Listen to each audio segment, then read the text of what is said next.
nessa manhã. Vamos abrir as Bíblias em Oséias, no livro do profeta Oséias. Está no Velho Testamento, para quem não sabe.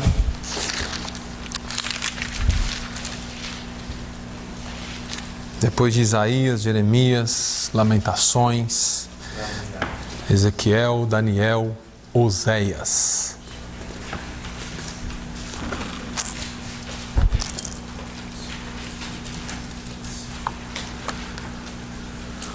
Oséias, capítulo de número 4. O negócio está meio silencioso aqui hoje, né? Está meio vazio. Final de semana prolongado. O povo foi acampar, viajar, pescar. Mas tá bom. Quem está aqui e quem está lá, graças a Deus. Oséias, capítulo de número 4, versículo de número 6. Enquanto você acha, deixa eu só falar aqui para nós mantermos o pastor Carlos Boaventura em oração. Ele está viajando para o Brasil. Ontem ele viajou para o Brasil porque ele perdeu um sobrinho lá, bem novo, 31 anos. E ele já ia viajar para o Brasil, ele só adiantou a passagem dele para ontem e foi para estar lá com a família dele, porque aconteceu essa fatalidade e assim o pastor teve que viajar para lá. Então nós vamos manter a família em oração para que Deus console a família do pastor Carlos Boaventura e dê graça a ele enquanto ele está ajudando e auxiliando a sua família lá em Uberlândia, Minas Gerais. Vamos à palavra de Deus. Oséias 4 e 6 diz assim a palavra: O meu povo está sendo destruído porque lhe falta o conhecimento. Eu só vou ler essa primeira parte do versículo. Em outras versões diz que o meu povo foi destruído. Em outras versões diz que o meu povo está sendo destruído porque lhe falta o conhecimento. Essa palavra me chamou bastante atenção durante essa semana e eu parei um pouquinho para meditar nessa palavra, em outras afirmações bíblicas, mas eu quero nessa manhã, como eu sempre digo aqui, bater um papo com a igreja e tentar trazer alguma coisa da parte de Deus para que a gente possa aprender sobre a sua palavra. Existe o conhecimento natural, que esse é o que nós procuramos, que é a sabedoria natural, a sabedoria terrena, onde nós estudamos, exercitamos as nossas faculdades mentais através do estudo, do aprimoramento do nosso conhecimento e do nosso saber. Mas existe também o conhecimento espiritual, o conhecimento que vem de Deus para a vida, o conhecimento que vem através da sua palavra. Este é o conhecimento espiritual.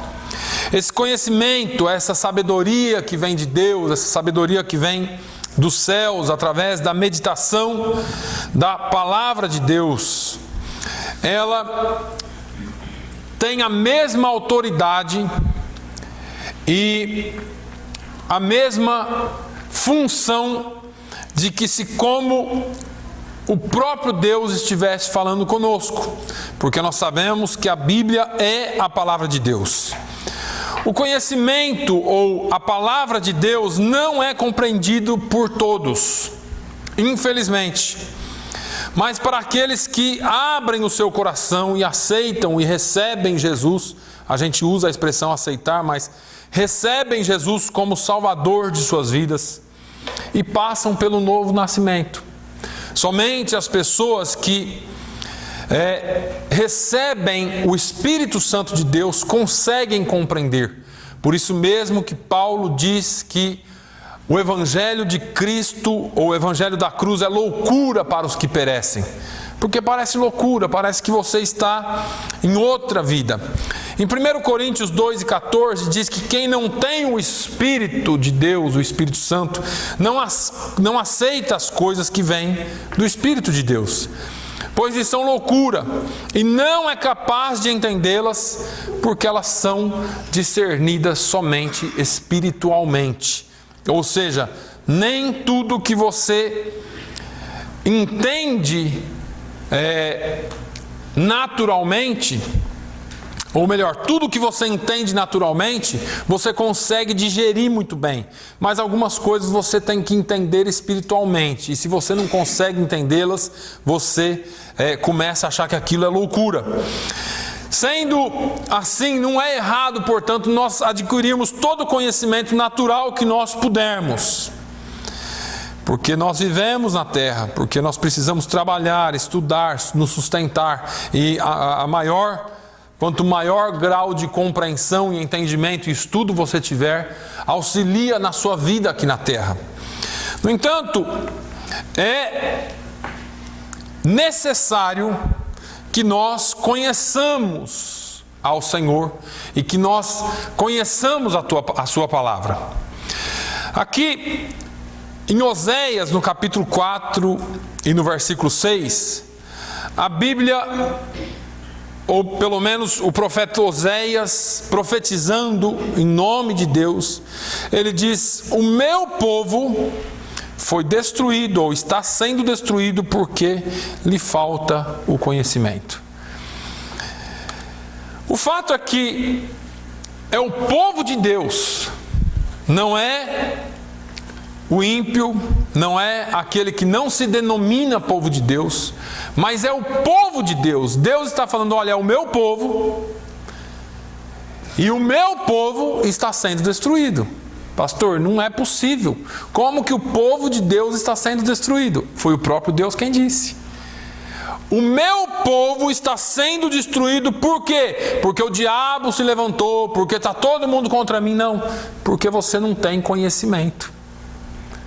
Então nós colocamos muitas coisas na conta do diabo, porque é fácil colocar na conta dele, depois ele se vira lá para pagar, que na verdade faz parte da nossa incompreensão, ou a falta de compreensão que nós temos com relação à palavra de Deus, ou a falta de dedicação que nós temos com a palavra de Deus.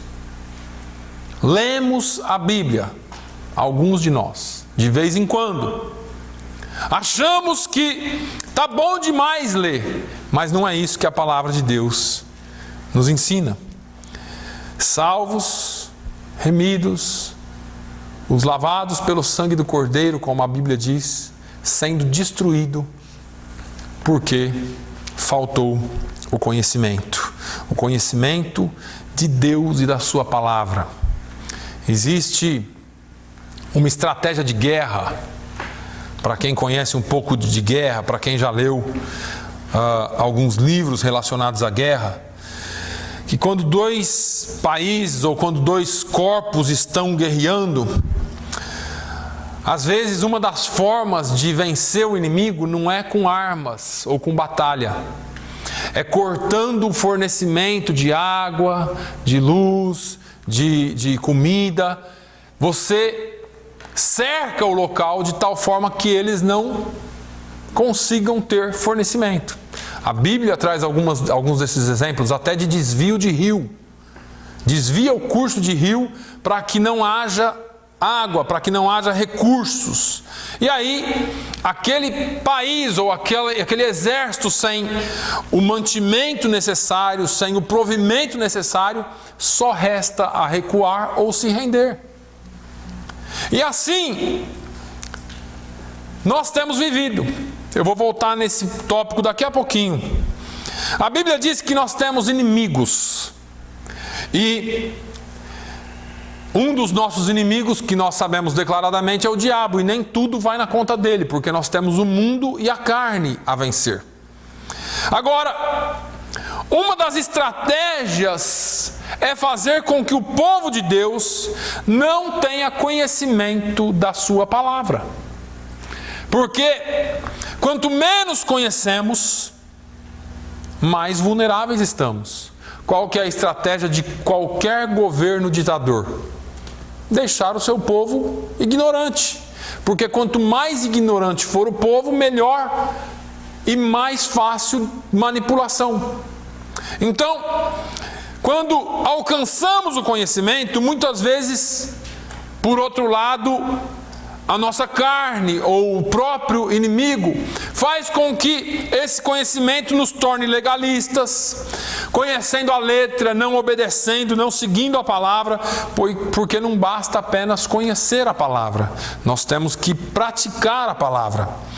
Eu sempre cito aqui o livro de Tiago, que nos adverte para que nós sejamos praticantes da palavra de Deus. Lá em Tiago, capítulo 1, versículos 18, 19 a seguir, fala: sede praticantes da palavra de Deus e não apenas ouvintes da palavra de Deus. Tiago é um dos que fala: mostra-me as tuas obras e eu te mostro a minha fé. Ou me mostra a tua fé, eu te mostro as minhas obras. Porque obras e fé têm que caminhar juntos. E essas obras não são só obras de esmola ou só obras que nós fazemos para os outros, mas são obras que incluem o nosso ser. Interessante que aquele que ouve a palavra, mas não põe a palavra em prática, é semelhante, segundo Tiago, ao homem que olha a sua imagem no espelho e depois ele sai dali e esquece do que ele viu. Porque ele não consegue praticar a palavra de Deus. Mas o homem que observa atentamente a lei perfeita, segundo Tiago 1, 23 e 25, que traz a liberdade e persevera na prática dessa lei, não esquecendo o que ouviu, mas praticando, será feliz naquilo que fizer. Tiago fala dessa forma. Então, os nossos inimigos têm levado muitos cristãos a mendigarem bênçãos, milagres de Deus, ou até serem destruídos porque lhes falta o conhecimento da palavra de Deus, tira deles o prazer em meditar na palavra de Deus, traz preguiça, desinteresse. A coisa mais difícil que tem, irmãos, é ler. Para a maioria da população hoje. E segundo o grande escritor Mário Quintana, aquele que é analfabeto não é aquele que não sabe ler, é aquele que sabe ler e não lê. Esse é analfabeto.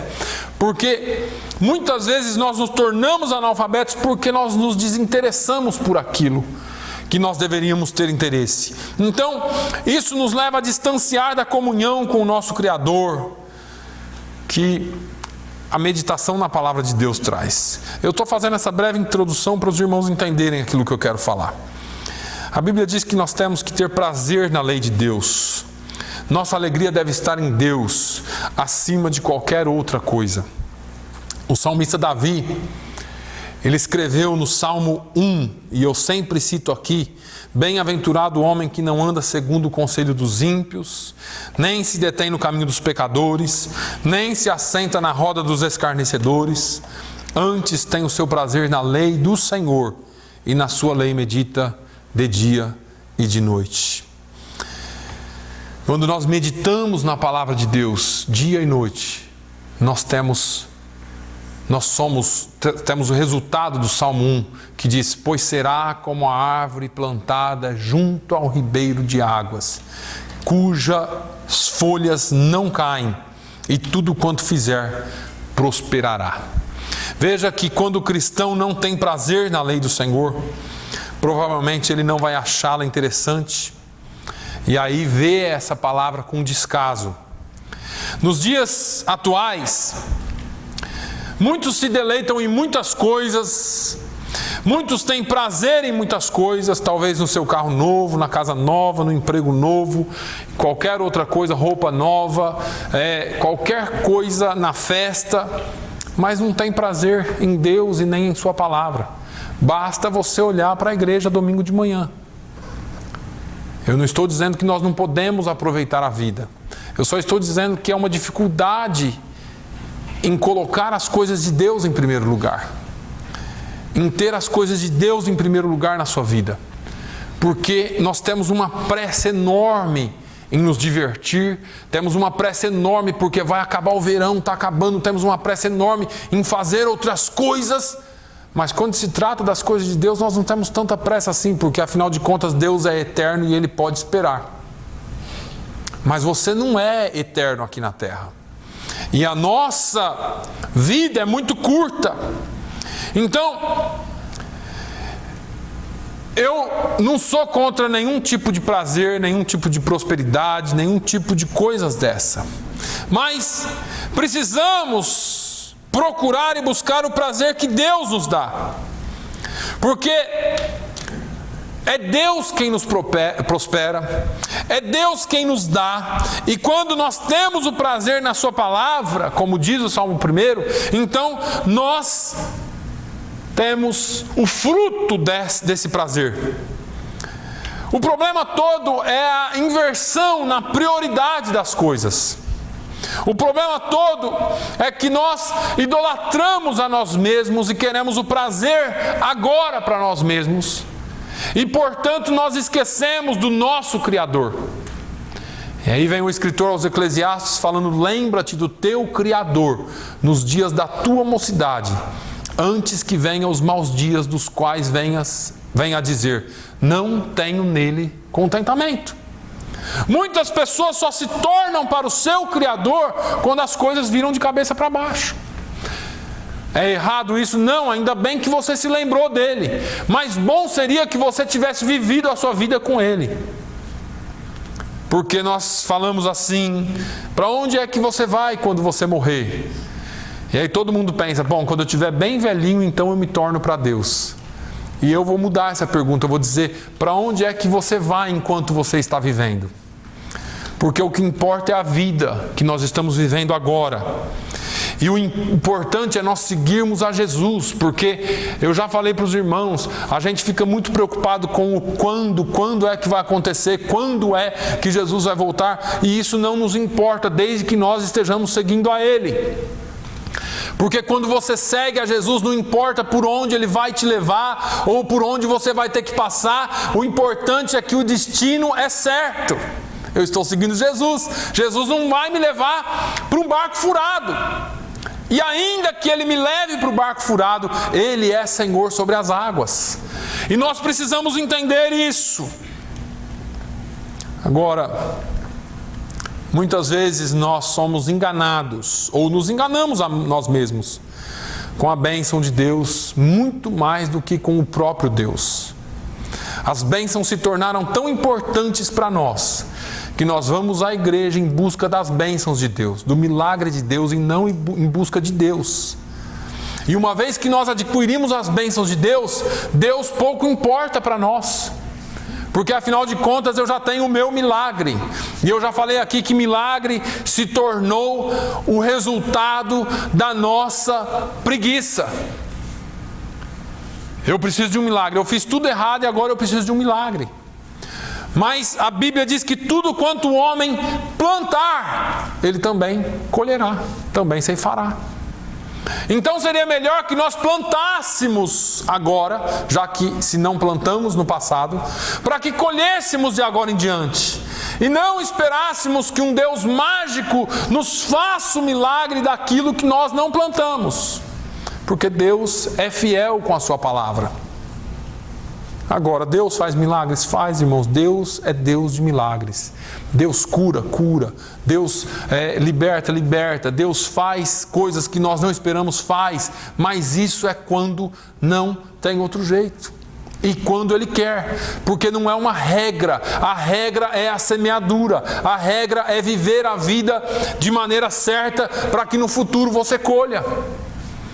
E essa palavra parece totalmente fora da Bíblia, né? Porque o evangelho de hoje, que é pregado hoje, é só vem receber o seu milagre, vem receber a sua vitória, vem, receba. Mas não é assim que funciona. A Bíblia é diferente. Agora existe milagre. E existe para você a bênção de Deus, sim. Mas deixa eu te falar, comece a plantar a partir de agora. Porque se você não plantar, você não vai colher. Noé, Deus chama Noé, um agricultor, para construir uma embarcação. E aí já está tudo errado, porque agricultor não sabe construir embarcação, mas ele construiu. E aí todo mundo pensou que Noé estava louco, e veio o dilúvio, todo mundo conhece a história. As águas abaixaram, a arca parou, Noé e sua família desceu da arca. E aí Noé plantou uma vinha, e a vinha deu fruto. E Noé pegou do fruto da vide e fez vinho. E ele então não foi moderado no vinho e se embriagou com vinho. E por causa do seu embriagamento houve consequências na sua família depois disso. E aqui é uma prova clara de como as pessoas valorizam muito mais a bênção do que o Deus da bênção. Porque Noé se embriagou com a bênção. Deus fez crescer a vinha, Deus proveu o vinho e ele se embriagou com o vinho. E muitos de nós nos embriagamos com a bênção, nos embriagamos com aquilo que nós recebemos de Deus e perdemos o verdadeiro foco, que é a adoração a Deus com as nossas vidas. Quando nós cantamos essa música, Estou Voltando, a essência da adoração, isso é muito mais profundo do que chegar aqui na igreja e cantar. Porque qualquer hora eu vou trazer um estudo sobre isso. Qual é a adoração que Deus aceita? Deus precisa de adoração para ser Deus? Que música que eu canto aqui que Deus mais gosta? Às vezes tem cada música que o povo canta, que a gente até cantou já. Restitui. Quem nunca cantou Restitui? Deus não tem que restituir nada. Algumas músicas que a gente canta, e qual é a música que faz o coração de Deus se alegrar? Eu vou te falar, talvez você fale, pastor, você está errado, mas nenhuma música faz o coração de Deus se alegrar. A música e a adoração que faz o coração de Deus se alegrar é nossas vidas com relação ao nosso próximo. É aquilo que nós plantamos na nossa vida, é aquilo que nós plantamos em relação ao nosso próximo, que alegra ou entristece o coração de Deus. Isso que nós fazemos aqui é uma reunião, uma comunhão entre irmãos, onde nós nos alegramos talvez, onde nós nos renovamos talvez, pela música, pela adoração a Deus. Mas o coração de Deus não precisa de nenhuma música nossa para se alegrar. Ele é Deus perfeito, e o que é perfeito não precisa ser mudado. Nós alegramos o coração de Deus quando fazemos o que Ele mandou. Foi o que Jesus diz em João 15. Vós sereis meus discípulos quando fizerdes o que eu mando. Então, voltando um pouquinho lá na estratégia do inimigo, ele tem conseguido levar-nos, ou levar pessoas, a não conhecerem o seu Criador, a não conhecerem a palavra de Deus. E daí as pessoas vão se enfraquecendo, dia após dia, deixando de se alimentar pela palavra, e vão ficando fracos espiritualmente. São fortes carnalmente falando ou materialmente falando, mas espiritualmente são pessoas derrotadas ou que estão à beira da derrota. Por que você acha que muitas pessoas são emocionalmente destruídas? Por que você acha que o pecado entra tanto na vida das pessoas? Porque as pessoas se afastam da prática da palavra de Deus, não da leitura dela somente. Sabemos que a palavra é alimento. O apóstolo Paulo se referiu à palavra para os novos convertidos como leite, e para os mais velhos na fé como alimento sólido.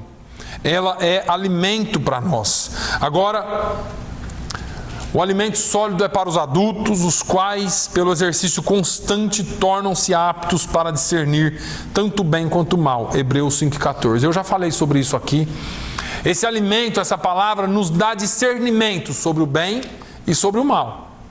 E quando nós não temos esse discernimento espiritual, porque carnalmente falando, nós temos um certo discernimento entre o bem e o mal. Então eu não mato, eu não roubo, eu sou honesto, eu pago minhas contas. Isso todo mundo deveria fazer. Agora, por causa desse conhecimento e desse discernimento carnal que nós temos, nós achamos que somos salvos porque somos bons. E aí nós nos classificamos diante das outras pessoas. Então eu sou bonzinho, eu estou salvo. E não é bem assim. Mas eu não faço mal a ninguém, mas eu não isso. Mas a Bíblia diz que ninguém é salvo por causa das suas próprias obras, para que ninguém se glorie. Porque se fosse assim, nós teríamos classes de pessoas diante de Deus e nós não temos. Deus ama a todos da mesma forma. A todos. Nada que você faça pode aumentar o amor de Deus por você. E nada que você não faça também pode diminuir o amor de Deus por você. A Bíblia diz que Ele amou a todos de igual maneira. A Bíblia diz, Ele amou o mundo de tal maneira. Amou o mundo, não importa quem. Ele não ama você mais do que um bandido e nem que uma prostituta. E não ama mais alguém porque fez tal coisa ou deixou de fazer tal coisa. O amor de Deus é perfeito. Ele amou a todos e continua amando. O fato é como nós respondemos a esse amor. Muitos não respondem a esse amor.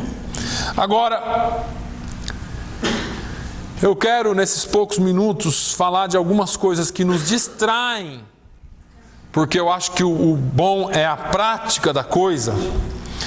Algumas coisas que nos distraem de ter o conhecimento da palavra de Deus, e eu quero que você se lembre bem disso. O meu povo está sendo destruído. Parece que é até uma coisa meio louca para a gente entender. Como que um pai deixa um povo ser destruído? O meu povo está sendo destruído. É povo de Deus e ainda assim está sendo destruído. Eu vou repetir, não é pelo diabo, mas é pela falta de conhecimento. O meu povo está sendo destruído porque lhe falta o conhecimento. Então vamos lá. Algumas coisas que nos distraem de ter o conhecimento. Uma delas é a ocupação. Eu vou traduzir para você. É o fazer coisas. Porque nós pensamos que fazendo coisas estamos agradando a Deus. Não quer dizer que não estamos. Mas fazer coisas é diferente de ser. E eu te perguntei aqui, qual é a adoração que agrada a Deus? A verdadeira adoração, o verdadeiro evangelho, a Bíblia responde. Diz que é cuidar dos órfãos e das viúvas e dos necessitados. Provérbios ainda diz que se alguém não ouvir, ou se alguém não responder ao clamor do necessitado, quando ele clamar também não será respondido, não será ouvido. Então o verdadeiro evangelho é ser e não ter. E não fazer. A ocupação nos tira a atenção com relação ao conhecer a palavra de Deus. Por que que ela tira? Porque quando nós estamos fazendo, nós achamos que aquilo é o suficiente. Porque nós fomos ensinados assim. Olha, você precisa fazer isso. Olha, você precisa realizar tal rito. Olha, você precisa fazer tal coisa. Mas não é assim. O ser é mais importante do que o fazer ou ter. Veja só essa passagem lá em Lucas, no capítulo 10. Você conhece de cor. Quando iam de caminho, entrou Jesus numa aldeia, e certa mulher por nome Marta, se você quiser acompanhar, Lucas 10, 38. E certa mulher por nome Marta o recebeu em sua casa. Tinha esta uma irmã chamada Maria, a qual, sentando-se aos pés de Jesus, ouvia a sua palavra. Marta, porém, andava preocupada com muito serviço. E aproximando-se, disse: Senhor, não se te dá que minha irmã me tenha deixado a servir sozinha? Dize-lhe, pois, que me ajude. Respondeu-lhe o Senhor: Marta, Marta, estás ansiosa e perturbada com muitas coisas. Entretanto, poucas são necessárias, ou mesmo uma só. E Maria escolheu a boa parte, a qual não lhe será tirada. Veja bem, Jesus aparece na casa da amiga dele, das amigas dele, irmãs de Lázaro, na hora do almoço, ou do jantar, com mais 12 discípulos.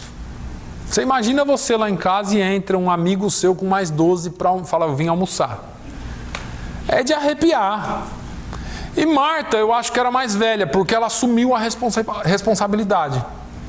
E Marta foi correndo, mas Jesus me faz cada uma, e saiu correndo e começou: prepara carneiro daqui, prepara peixe dali. Eu não sei, né? Só estou uma sopa portuguesa e foi correndo preparar as coisas. E Jesus sentou na sala, aquele monte de homem em volta dele, e Maria se assentou bem próximo dele e ficou olhando para a cara dele e ouvindo ele falar.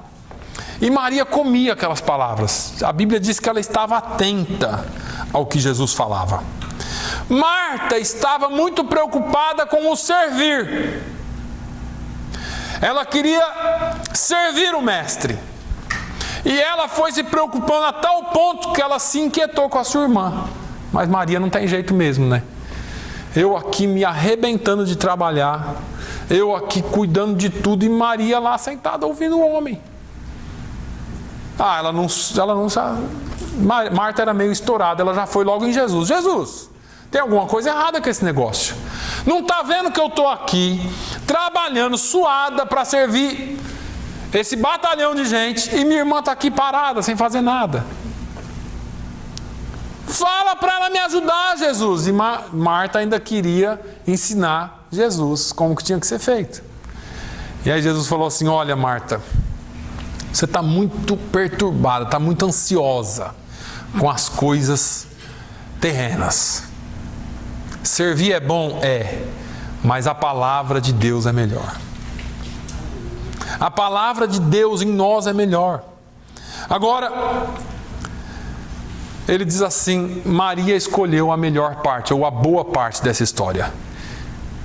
Eu acredito que se Marta sentasse ali e também ouvisse, eles iam estar morrendo de fome depois, mas quem sabe Jesus depois multiplicava a comida e todo mundo comia sem ter que... Eu só estou fazendo aqui indo um pouco além no meu pensamento, né? Porque foi isso que nós vemos na multiplicação. Jesus falou lá horas para aquela multidão. No final de todas aquelas horas, os discípulos vêm nele e falam assim: Jesus, nós temos que mandar esse povo embora. Por quê? Está todo mundo com fome, dá comida para eles. Jesus, são 5.000 homens, fora as mulheres e crianças. Como que nós vamos dar comida para eles? Se vira. Ninguém sabia o que fazer. Jesus falou assim: o que nós temos aqui? Jesus, ninguém tem nada. Aí aparece um menininho lá com o lanchinho, a lancheirinha. Ó, eu tenho 5 pães e 2 peixinhos. Ixi, tudo que eu preciso. Pega os 5 pães e 2 peixinhos. E aí Jesus começa a multiplicação, começa a servir. A Bíblia diz que todo mundo se fartou e ainda sobrou 12 cestos. 12 cestos. Então, só baseado nisso, talvez eu pense que Jesus pudesse fazer um milagre da multiplicação, sim. Mas Jesus tinha algo mais profundo para ensinar. Marta, a minha palavra é melhor do que todo o serviço do mundo. Eu falei para os irmãos aqui das pessoas que vêm para a igreja às 7 horas da manhã, saem 11 horas da noite, todo dia de segunda a sexta, e acham que estão servindo a Deus, e negligenciam a sua casa, seus filhos, sua família, não trabalham. O negócio está caindo aos pedaços e a pessoa deixa para lá. Então, isso não é servir a Deus. Servir a Deus, adorar a Deus é com a nossa vida. É fazer aquilo que a palavra de Deus nos ensina no dia a dia. Você adora a Deus quando você brinca com seu filho. Você adora a Deus quando você paga suas contas. Você adora a Deus quando você é honesto, quando você cumpre as suas horas de trabalho sem roubar o seu patrão. Você adora a Deus fazendo as coisas do dia a dia. Agora, muitas pessoas estão preocupadas com as ocupações e quando lembram da Bíblia ou lembram da palavra de Deus, já estão entrando naquele estágio do primeiro sono. Nossa, hoje eu não li a Bíblia, e dorme. E aí vai passando, as coisas vão passando, deixam de meditar na palavra, porque ler a Bíblia não é tudo. A Bíblia diz que bendito é o varão ou a pessoa que se põe a meditar na palavra, a trazer a palavra dentro de si. Porque, irmãos, eu não vou me cansar de dizer isso aqui. Este livro aqui é só um livro. Eu posso jogar no chão, pisar em cima, cuspir, fazer o que quiser. Ele é só um livro, com todo respeito. Não estou dizendo que eu vou fazer isso. Mas nada vai me acontecer e nada vai resolver eu carregar esse livro debaixo do braço ou deixar aberto no Salmo 91 na mesinha de centro da minha sala. Isso aqui não é um amuleto da sorte. A palavra de Deus, ela é palavra de Deus quando nós meditamos nela. Quando nós fazemos o que Davi disse: escondi a tua palavra no meu coração. Para quê? Só para saber? Não, para não pecar contra ti. O fato é que nós precisamos carregá-la como palavra de Deus em nós. Porque se alguém queimar todas as Bíblias do mundo, o que você vai fazer? Ah, mas se tiver dentro de você, não conseguem queimar.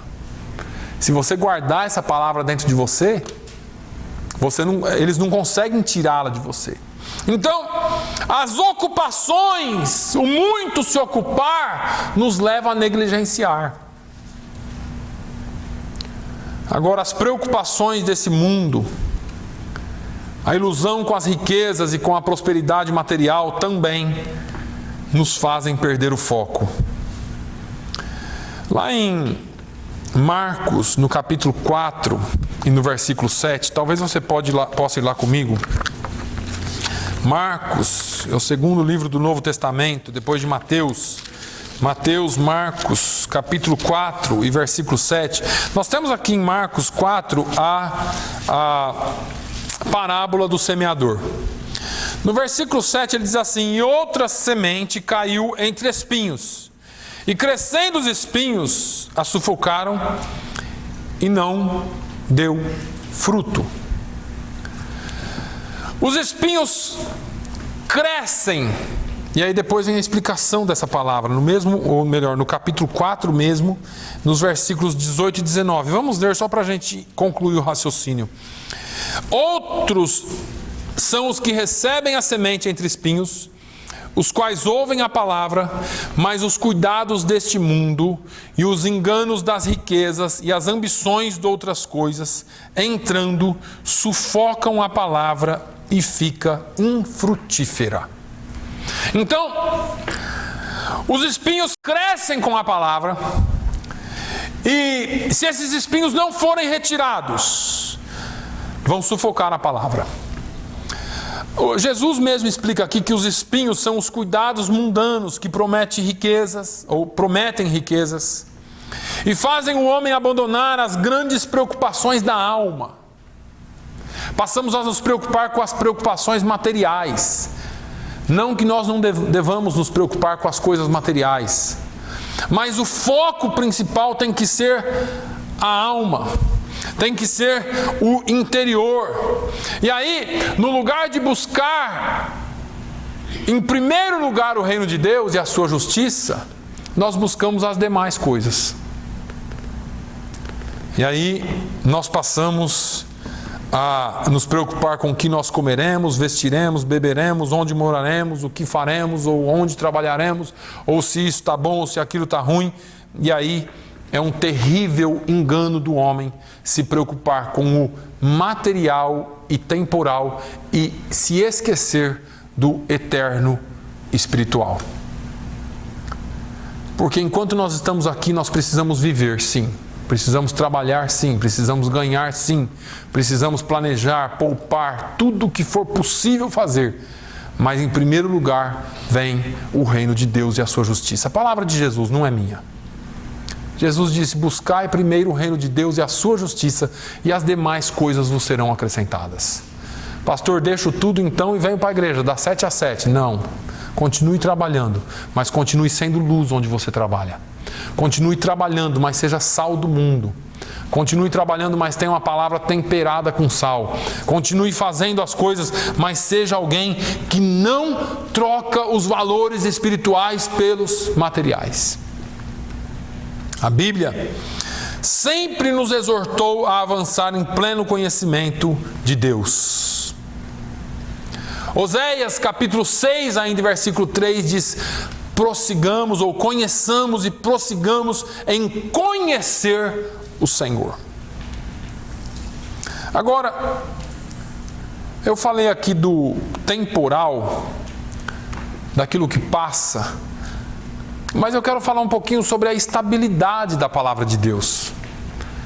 Porque Mateus 24 e 35, Jesus falou uma palavra que é no mínimo interessante. E nós usamos essa palavra para várias coisas, menos para aquilo que ela é mesmo. Mateus 24 e 35, ele diz assim: o céu e a terra passarão, mas as minhas palavras não hão de passar. O céu e a terra passarão, mas as minhas palavras não hão de passar. Nós estamos vivendo num tempo, irmãos, em que tudo não é absoluto. É tudo subjetivo. Inclusive dentro da igreja. Quem aqui é do tempo que assistir televisão levava para o inferno? Eu sou. Na minha casa não entrou televisão até os meus 18, 19 anos de idade, porque televisão era do diabo, era do capeta. Agora você liga a televisão, tem mais programa de crente do que outra coisa. Não leva mais para o inferno? Deus mudou. E cortar o cabelo de mulher? Quem que aqui cortasse o cabelo ia para o inferno também? Tiveram até visão com a salinha cheia de cabelo no céu. É umas coisas que... Não, vocês dão risada, mas é sério. E aí, a gente vive nesse mundo que não tem nada absoluto. Uma hora comer ovo é veneno mortal. Agora o ovo é o melhor alimento do mundo. Não existe nada melhor que o ovo. Outra hora o açúcar, outra hora a gordura. Inventaram o óleo e a gordura de porco mata, mas vão mudando. E assim estão as coisas. Um dia você está bem, um dia você está ruim. E nós somos assim. Nada é mais importante do que ter um solo sólido, um chão sólido em que você possa pisar todos os dias e saber que não muda. E a certeza que eu tenho nessa palavra, que ela não muda, é que eu posso me agarrar nela e ela nunca vai mudar. O ovo muda, tudo muda. Agora os alimentos transgênicos. Tem outros alimentos aí que o ovo natural custa $3 a dúzia. Aquele lá, como que é o nome? Orgânico, custa 6. E tudo isso aí é para ganhar dinheiro, é uma indústria, é uma coisa. Eu não estou falando nada contra aqui os alimentos saudáveis. Eu só estou dizendo para você que tudo muda. Mas a visão do homem é tudo em cima do capitalismo. Agora, o que é que não muda que eu posso me agarrar? O que não muda e o que eu posso me agarrar é a palavra de Deus. Que não é a televisão que me leva para o inferno, não é o cabelo cortado, não é os shorts que o menino usa, não é jogar bola, não é isso, não é aquilo que me leva para o inferno. O que me leva para o inferno é não conhecer a palavra de Deus. É não me dobrar a ela. E Jesus falou: olha, se tem uma coisa estável que você pode se assegurar dela, é a minha palavra, porque tudo desmorona, mas a minha palavra permanece para sempre. Se nós não entendermos isso, se nós não nos agarrarmos a isso, irmãos, por que é que você encontra tanta dificuldade? Por que é que eu encontro tanta dificuldade em ler, estudar? Você consegue ler um romance dessa grossura da Agatha Christie, mas você não consegue ler um capítulo da Bíblia durante o dia. Por que é que as pessoas leem livros de científicos, computação, de histórias, disso e daquilo, mas fala para ler a Bíblia parece que é uma abominação, a despeito das pessoas respeitarem. Mas passam longe dela, porque o Evangelho de Cristo é loucura para os que perecem. Então, respeita-se, mas não quer saber. Não adianta. Não adianta. Nós precisamos crer nessa palavra. A mesma parábola de Jesus, em Marcos 4,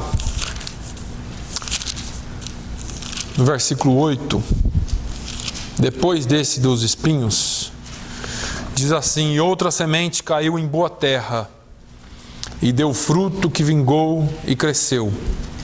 E um produziu 30, outro 60 e outros 100. Aqui, a conclusão desse versículo vem lá no versículo 20. E os que recebem a semente em boa terra são os que ouvem a palavra e a recebem, e dão fruto, um a 30, outro a 60, outro a 100 por um. Então aqui é simples a conclusão. Essa palavra, essa semente caiu em terra boa, em coração bom, que ouviu, porque todas elas haviam ouvido a palavra, todas elas ouviram, todos eles ouviram, mas essa daqui ouviu e recebeu a palavra e cresceu. Nada cresce se não for cuidado, se não for adubado, se não for tratado. Como é que você desenvolve um raciocínio dentro de alguma coisa? Por exemplo, matemática. Você começa com uma operação simples, 1 mais 1. Você faz assim para a criança, quanto você tem aqui? 1. Coloca mais 1, quanto que fica? 2. Qualquer um sabe disso. 2, 3 aninhos de idade já responde isso. E assim você vai. Você tinha 4 passarinhos, 1 voou, quanto ficou? Tira 1, 3. E você faz a criança raciocinar. Aí vem as multiplicações, as divisões e assim por diante. Daqui a pouco estão fazendo álgebra, que eu nem sei o que é isso. Mas estão fazendo. Você pega aqueles negócios que a lousa inteira de cálculo, eu não sei onde vai parar aquilo e para que a gente usa na vida, mas está lá. Raciocínio, desenvolvimento. Mas você só consegue desenvolver isso se estudar. Um dia desses eu assisti um vídeo no Brasil que é uma tristeza, não é nem uma vergonha. O povo colocou dando risada, mas é triste. O rapaz perguntava para o outro assim, quanto que é 4 vezes 6? Ele falava qualquer número, ele falava, muito bom, acertou. Um rapaz de uns 15, 16 anos, nunca pisou numa escola. E eles fazendo graça com ele e dizendo, legal, acertou. Depois o cara vira e fala assim, esse é o governo que nós temos aí. Porque um governo que não aplica no ensino, não aplica no estudo, alguém que quer a massa ignorante. Então você pode ter 500 anos de idade, mas se você nunca raciocina, se você nunca coloca as coisas para serem pensadas, meditadas, você não cresce em qualquer área da sua vida. E assim é a palavra de Deus. Lemos a palavra, mas não paramos para dar 1 minuto de pensamento, para pôr 1 minuto de pensamento no que aquilo quer dizer para nós, aplicar na vida prática. Não é teologia não, irmãos. Quem foi a tia de Joquebede? Na minha vida prática, o que isso importa? Quem que foi o pai do rei Asa? Também não importa. Não é conhecer, decorar a coisinha, não. É você saber o que é prático para o seu dia a dia, para a vida diária. Como você faz para agradar a Deus e ao seu próximo. Amar a Deus e ao próximo. Então, essa palavra da boa terra fala que quando o sujeito medita na palavra, quando ele ouve a palavra, recebe, ele dá fruto. Frutificar é algo natural de quem alimenta, de quem aduba. Planta a planta lá e deixa lá, ela vai morrer. Mas começa a adubar, começa a frutificar, ela vai começar a crescer, daqui a um tempo ela dá fruto. Se nós somente plantarmos, não adianta. Agora, além dessa estabilidade da palavra de Deus, se você meditar nela, você vai frutificar também. Eu disse aqui que em Oséias 6:3, conheçamos e prossigamos em conhecer a palavra de Deus. Josué, ou conhecer ao Senhor. Josué, quando assume o povo de Israel lá em Josué 1, Deus chama Josué e dá um conselho. Josué, então somente esforça-te, tem de bom ânimo. E ele fala uma palavra muito forte para Josué, muito interessante. Então, no 7, depois ele fala assim no 8, não se aparte da tua boca o livro desta lei. Antes medita nela dia e noite, para que tenhas cuidado de fazer conforme tudo quanto nele está escrito. Acaba aí, não. Porque se você fizer assim, porque então farás prosperar o teu caminho, e então prudentemente te conduzirás. Ah, se eu ler a palavra de Deus, tá bom. Não, se você meditar nela dia e noite, e fizer, praticar tudo o que está nela, aí as coisas vão bem. Pastor, mas eu vou na igreja, não é suficiente. Pastor, mas eu isso, mas eu aquilo, mas eu sou bonzinho, não é suficiente. Você tem que praticar a palavra de Deus, porque aí existe uma promessa: então farás prosperar o seu caminho. Então te conduzirás bem. Prudentemente te conduzirás. Essa é a palavra de Deus. Porque se você fizer assim, aí dá certo. Conhecer a Deus é um ato progressivo e contínuo.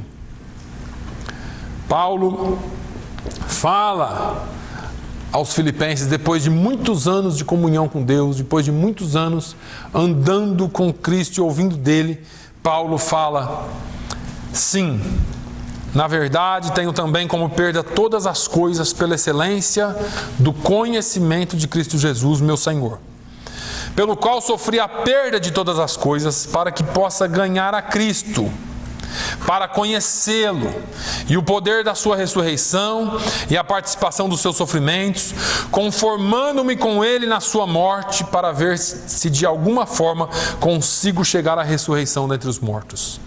Não que já a tenha alcançado, ou seja, perfeito, mas vou prosseguindo, para ver se conseguirei ou se poderei alcançar aquilo para o qual fui alcançado por Cristo Jesus.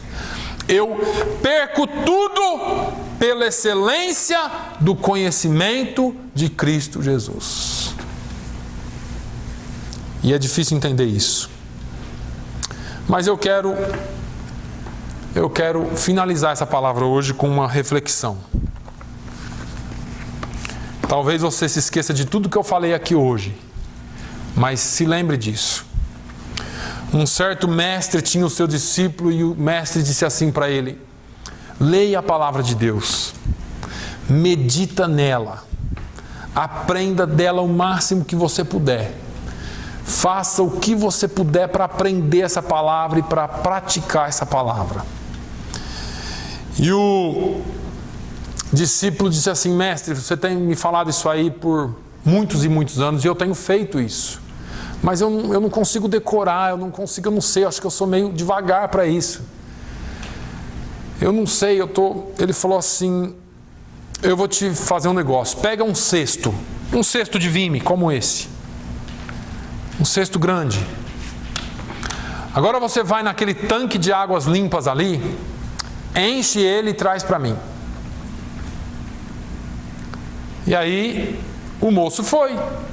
Só que conforme ele enchia o cesto de água, vazava toda a água. E ele vinha para o mestre com o cesto vazio. Ele vai lá de novo e enche, traz cheio para mim. E ele foi fazendo isso muitas vezes, depois de incansáveis vezes, dias, semanas, meses, ele veio para o mestre e falou assim: tem alguma coisa errada com esse seu ensinamento. Porque você se diz tão sábio, mas o cesto não retém a água. Ele falou assim: você se lembra como o cesto era? Disse: claro que eu me lembro. O cesto era escuro, marrom, feio. Olha para dentro do cesto.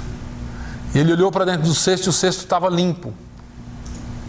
Ele disse assim: o que limpou o cesto foram as águas que passaram. Assim é a palavra de Deus. Se nós meditarmos na palavra de Deus, nós continuaremos sendo falhos, nós continuaremos sendo pecadores, nós continuaremos sendo as mesmas pessoas, com uma diferença: a palavra de Deus vai limpando o nosso ser. Jesus disse em João 15,3 que vós já estáis limpos pela palavra que eu vos tenho falado. Não é pelo tanto de culto que você frequenta, não são as campanhas que você faz, não são os dízimos e as ofertas que você dá mais que todo mundo. Pelo contrário, a palavra de Deus é quem nos limpa E é ela que nós devemos continuar observando e meditando dia após dia. Não se apegue a outras coisas. As bênçãos de Deus, existe promessa que elas te acompanharão. E você fala assim, pastor, está usando o Velho Testamento. Não, Jesus disse, buscai primeiro o reino de Deus e a sua justiça. E as demais coisas, fique tranquilo, que elas virão, serão acrescentadas. Não se ocupe com as demais coisas. Se ocupe com o reino de Deus dentro de você, que Jesus disse que o reino está em nós. Siga essa palavra, cumpra essa palavra, medite nela, porque ela te limpa cada dia. E você, mesmo sendo uma pessoa difícil, assim como eu sou, você vai ser limpo pela palavra. Amém? Feche os seus olhos. Pai, nós te louvamos, te agradecemos nessa manhã pela tua palavra e por tudo quanto o Senhor tem nos ensinado através dela e feito em nossas vidas através dela.